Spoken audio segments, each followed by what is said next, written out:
Brought to you by TechnoSpark 20 series smartphones. I'm superhuman.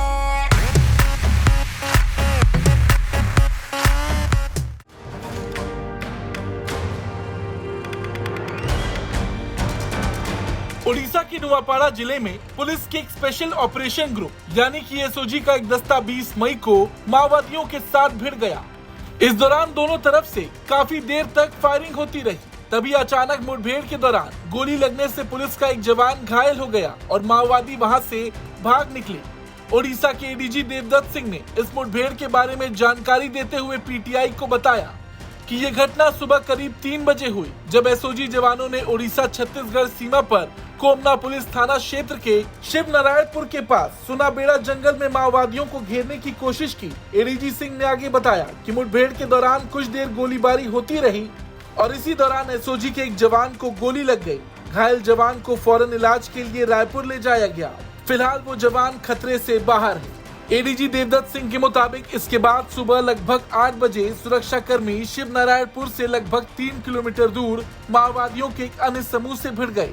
फिर से गोलीबारी हुई, लेकिन माओवादी भागने में सफल रही। हालांकि पुलिस को शक है कि इस मुठभेड़ में कुछ उग्रवादी घायल हो गए हैं। दोनों जगहों पर मुठभेड़ के बाद तलाशी अभियान के दौरान एसओजी और पुलिस के अधिकारियों ने 10 आईडी, एक भरी हुई पिस्तौल और अन्य आपत्तिजनक सामग्री बरामद की। इस संबंध में आगे भी कार्रवाई की जा रही है। वहीं इसके अलावा छत्तीसगढ़ के नक्सल प्रभावित सुकमा जिले में सुरक्षा बलों ने एक इनामी और माओवादी समेत 10 नक्सलियों को गिरफ्तार किया है। अब अगर देखा जाए तो सुरक्षा बलों द्वारा दिन ब दिन इनकी हरकतों पर नकेल कसते देखा जा सकता है। इस साल अब तक 80 नक्सली मारे गए हैं और तो और 180 इनामी समेत 796 नक्सली आत्मसमर्पण कर चुके हैं।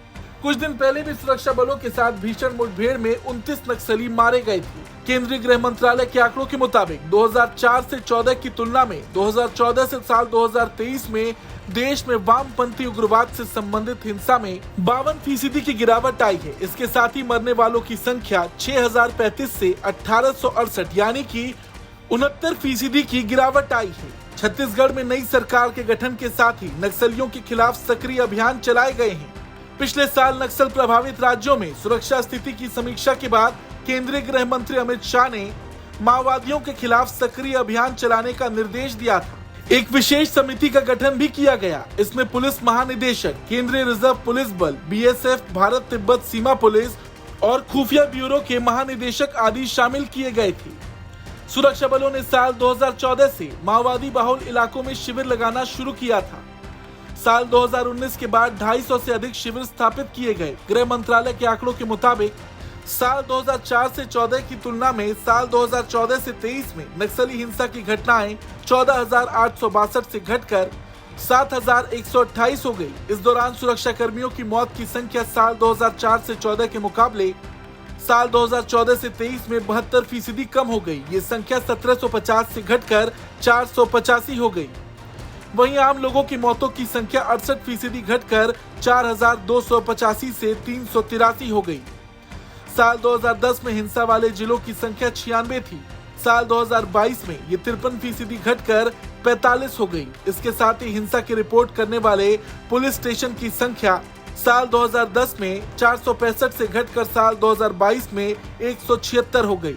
पिछले 5 सालों में उन 90 जिलों में 500 से अधिक डाकघर स्थापित किए गए जहां माओवादी की सक्रियता है। अक्सर उनका मूवमेंट देखा जाता है।